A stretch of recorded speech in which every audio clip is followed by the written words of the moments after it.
কে ওখানে?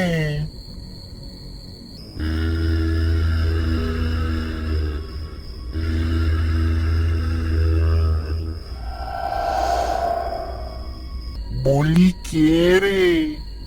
কে আছিস ওখানে?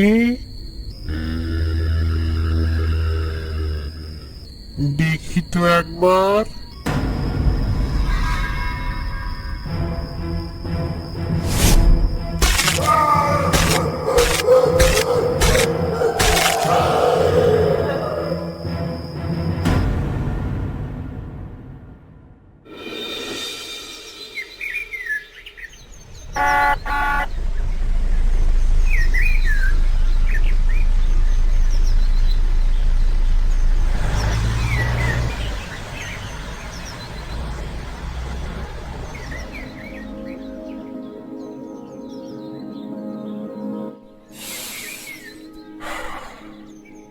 কত সুন্দর পরিবেশ। শহরের দূষিত বাতাস থেকে মুক্তি পেয়ে এই গ্রামের তাজা বাতাস নিয়ে প্রাণটা একেবারে জুড়িয়ে গেল।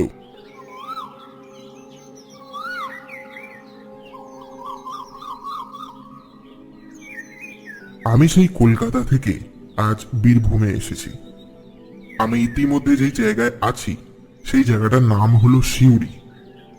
এই সিউড়ি হলো ভারতের পশ্চিমবঙ্গ রাজ্যের বীরভূম জেলার সদর শহর ও পৌরসভা এলাকা। সিউড়ি শহরটি ব্রিটিশ আমলে তৈরি। শহর ঠিক বলাটা ভুল, কারণ এখানে চারিপাশে শুধু পল্লীগ্রামের দৃশ্য। বড় ফাঁকা মাঠ, ছোট ছোট কুঁড়ে ঘর আর সারি সারি গাছপালা। এখানে প্রায়শই পর্যটকরা বক্রেশ্বর শক্তিপীঠ ও আরো অন্যান্য জায়গাগুলি দর্শন করতে আসে। কিন্তু আমি এখানে ঘুরতে আসি। এই সিউড়িতে একটা শ্মশান ঘাট আছে, বিশেষ করে যার জন্য এখানে আসা। তার কারণ লোকে বলে ওই শ্মশান ঘাট রাতের বেলায় নাকি ভৌতিক রূপ নেয়, মাঝে মাঝে নাকি ওখানে ভূতের দেখা মেলে। তাই আদৌ এইসব কথা সত্যি না মিথ্যে সেটা দেখার জন্যই আজ আমি এখানে এসে পৌঁছেছি। দেখা যাক কি হয়। আমি ইতিমধ্যে আমার এক বন্ধুর বাড়িতে যাচ্ছি, তবে ও এসব কিছুই জানে না। আমি ওকে শুধু বলেছি যে আমি এখানে ছুটি কাটাতে আসছি। গৌতম, এ গৌতম! আমার ডাক শুনে আমার বন্ধু গৌতম ঘরের ভেতর থেকে বেরিয়ে এলো। আরে তুই আয় আয়, ভিতরে আয়। আসতে কোনো অসুবিধা হয়নি তো রে? আরে না না, কোনো অসুবিধা হয়নি। তা এতদিন পর তোর এই বন্ধুটার কথা মনে পড়লো? আগে কত করে বলতাম যে আয়, আমাদের গ্রামটা ঘুরে যা, তুই আসতিস না। আমি তো ভাবছিলাম তুই হয়তো ইয়ার্কি মারছিস। আমি ভাবতেই পারিনি তুই সত্যি আসবি। না, আসল ব্যাপারটা বলা যাবে না। আরে না না, সেরম কিছু না রে। আসলে আগে তুই যতবারই এখানে আসতে বলেছিলি ততবারই কোনো না কোনো ভাবে আমি ব্যস্ত হয়ে পড়েছিলাম। এই কদিন আমার আসলে ছুটি, তাই ভাবলাম যে তোর কাছ থেকে একটু ঘুরে যাই। তা বেশ করেছিস। ঠিক আছে, বাকি কথা পরে হবে। এখন যা, হাত মুখটা ধুয়ে নে। বিকেলে তোকে আমাদের গ্রামটা ঘুরিয়ে নিয়ে আসবো।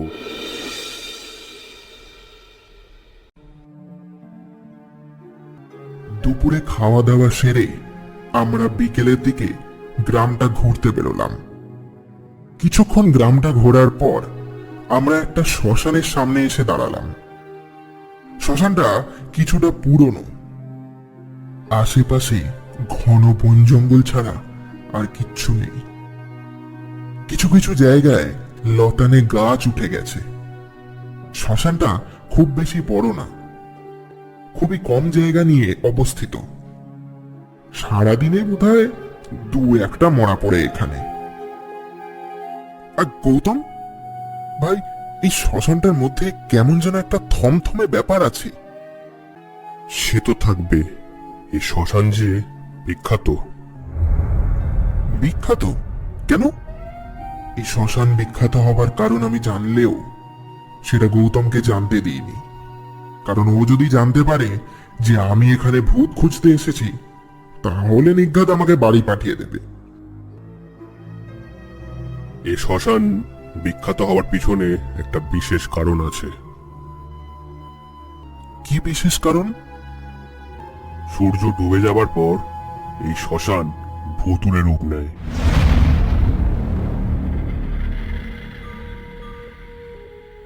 তাই সন্ধেবেলার পর থেকে এখানে কেউ আসে না।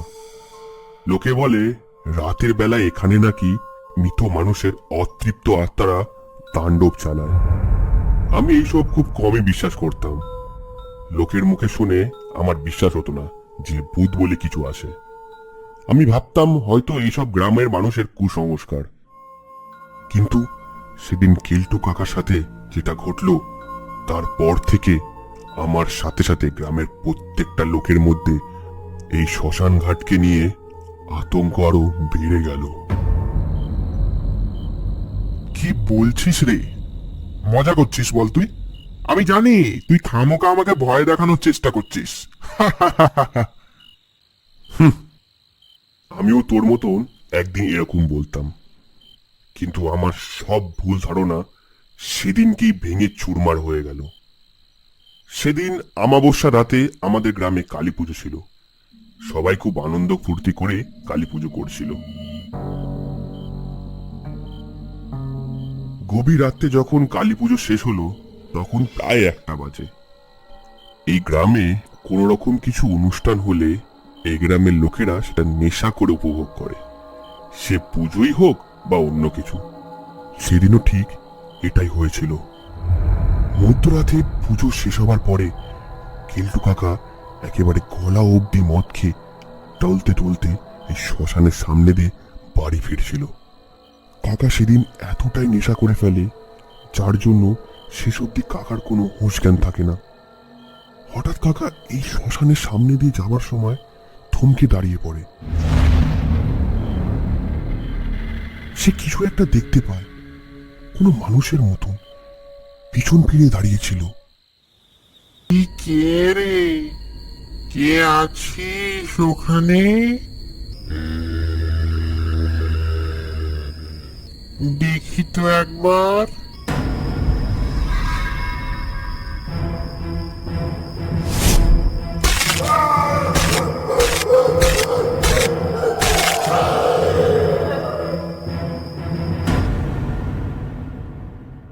ব্যাস, তারপর মনে হয় কাকার বেঁচে ছিল না। ততক্ষণে কাকার প্রাণ চলে গেছে।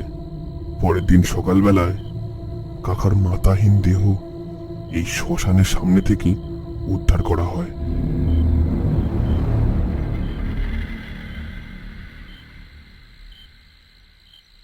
বটে, তার মানে তুই মিথ্যে কথা বলছিস না, তাই তো? একদমই না। বেশ, তবে আমিও ভূত দেখব। আমি আজ রাতেই এখানে আসব। দেখি তোর কথা কতটা সত্যি আর কতটা মিথ্যে। খবরদার, এই কাজ করার চিন্তা তুই স্বপ্নেও করিস না। না, তুই সত্যি বলছিস কি না আমি এইটুকু শুধু দেখতে চাই। দেখ, তুই যথেষ্ট বড় ছেলে, ছেলে মানুষই করিস না। আমার কথা বিশ্বাস না হলে আর কটা দিন থেকে যা, কারোর না কারোর মৃত্যুর খবর পেয়েই যাবি।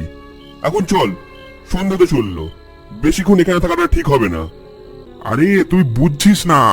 না, আমি না বলেছি মানে না। চল এক্ষুনি বাড়ি চল। এরপর গৌতম জোর করে আমাকে তার বাড়ি ফিরিয়ে আনে।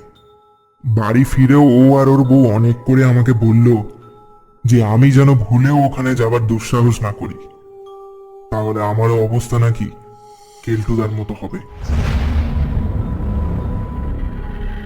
আমি জানতাম আমি কি করব, তাই মনের কথা মনে রেখে আমি রাত হবার অপেক্ষায় রইলাম।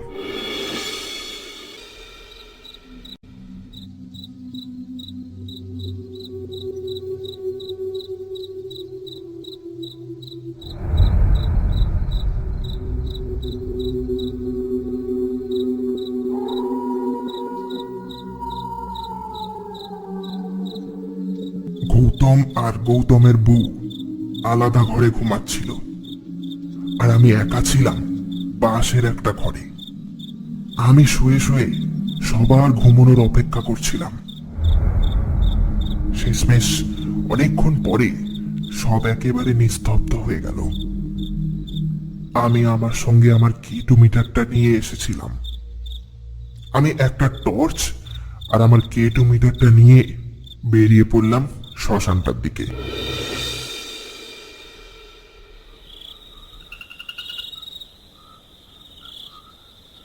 চারিপাশে ঘুটঘুটে অন্ধকার।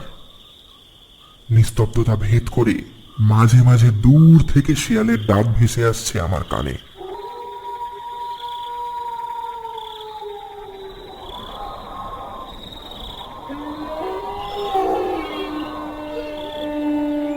হালকা ঠান্ডা হাওয়া বয়ে চলেছে শ্মশানটার প্রতিটা কোণে। সব মিলিয়ে একটা দম বন্ধ করা পরিবেশ তৈরি হয়েছে। আমি আমার কিটোমিটারটা বের করে হাতে নিলাম। যন্ত্রটি থেকে তেমন কোনো ইন্ডিকেশন পেলাম না। আমি আস্তে আস্তে এগিয়ে গেলাম শ্মশানটার ভিতরে।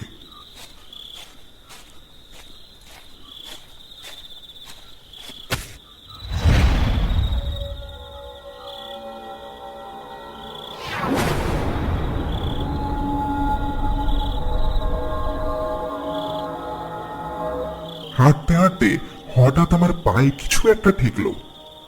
আমি টর্চের আলো ফেলতেই দেখি একটা মুন্ডুর খুলি মাটিতে পড়ে আছে। বাকি কঙ্কালটা আর দেখতে পেলাম না। ও, এই ব্যাপার। আমি খামোখাই ভয় পেয়ে গেছিলাম। ওই ঘটনাটাকে মনে হয় আমি একটু বেশিই গুরুত্ব দিয়ে দিয়েছি।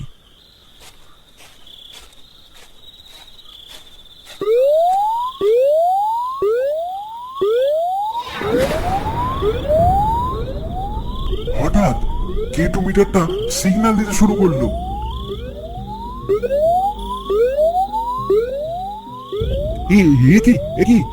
মিটার তো সিগন্যাল দিচ্ছে। সত্যি বলতে আমি স্বপ্নেও আশা করিনি যে মিটারটা সত্যি সত্যি সিগন্যাল দেবে। এটা দেখে আমি ভয় পেতে শুরু করলাম। এখানে আমি ছাড়া আর একটাও মানুষ নেই। না, গৌতম হয়তো সত্যি বলছিল। তাহলে এখানে সত্যি সত্যি কোনো কালো ছায়া আছে। আর ভিতরে যাওয়াটা ঠিক হবে না। যাই, বাড়ি ফিরে যাই। আমি ফিরে যাবার জন্যই শ্মশানের বাইরের দিকে রওনা দিলাম। কিছুটা গেছি, তারপর দেখলাম কিছুটা দূরে ঠিক মাঝামাঝি করে কেউ যেন একটা দাঁড়িয়ে আছে।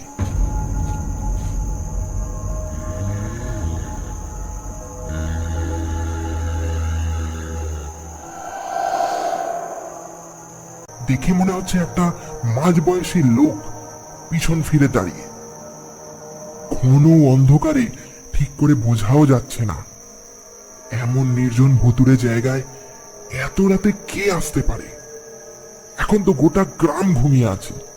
তাহলে ইনি কে, আর কেনই বা এখানে এভাবে দাঁড়িয়ে?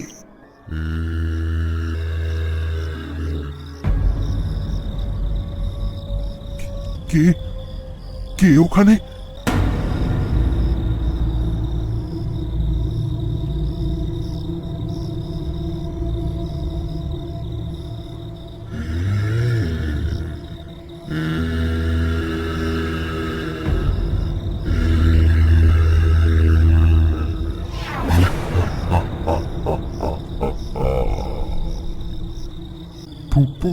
ভূত, ভূত, বাঁচাও, বাঁচাও!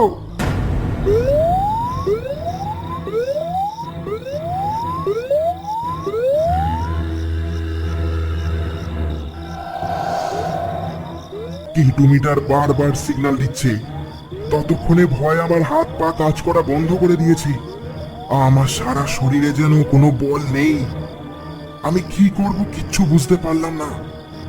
ওই প্রেত ক্রমশ আমার দিকে এগিয়ে আসতে থাকে। আমার অবস্থা তখন শোচনীয়। পিছনের রাস্তা নেই। আর সামনে এগিয়ে গেলে ওই প্রেত আমাকে নিঃস্ব করে দেবে। আমি চুপ করে দাঁড়িয়ে নিজের মৃত্যুকে আসতে দেখছিলাম।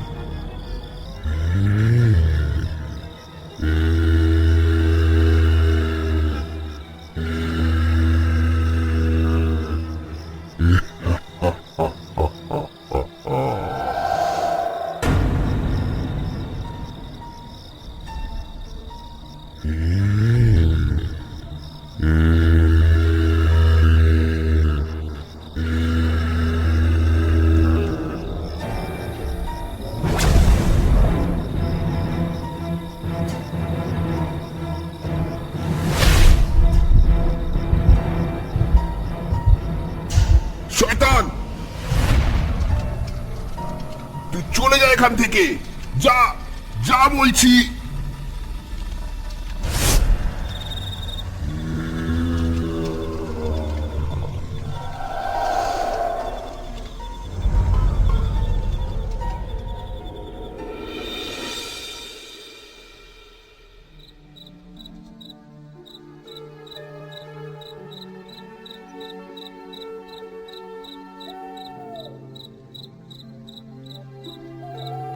আজ হয়তো গৌতম না থাকলে আমি আর বেঁচে ফিরতাম না। মৃত্যুর দরজায় গিয়ে ফিরে আসার এক অন্য অভিজ্ঞতা হলো আজ। আমি উঠে দাঁড়িয়ে নিজেকে সামলে নিয়ে বললাম, ভগবানের অশেষ কৃপায় আজ তুই এসে আমাকে বাঁচিয়ে নিলি। নাহলে হয়তো আজকের পর থেকে আমিও এই শ্মশানে ভূত হয়ে ঘুরে বেড়াতাম। তুই যখন বাড়ি থেকে বেরোচ্ছিলিস তখন আমি তোকে দেখতে পাই।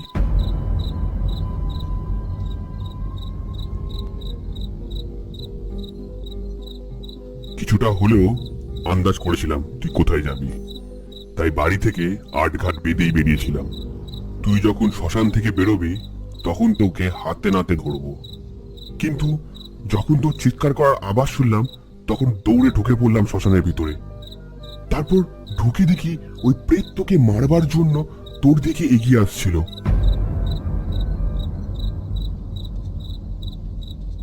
আজ আমার যে অভিজ্ঞতা হয়েছে সেটা যথেষ্ট। এরপর থেকে ভূতকে অবিশ্বাস করার ভুল কাজ আমি আর করব না।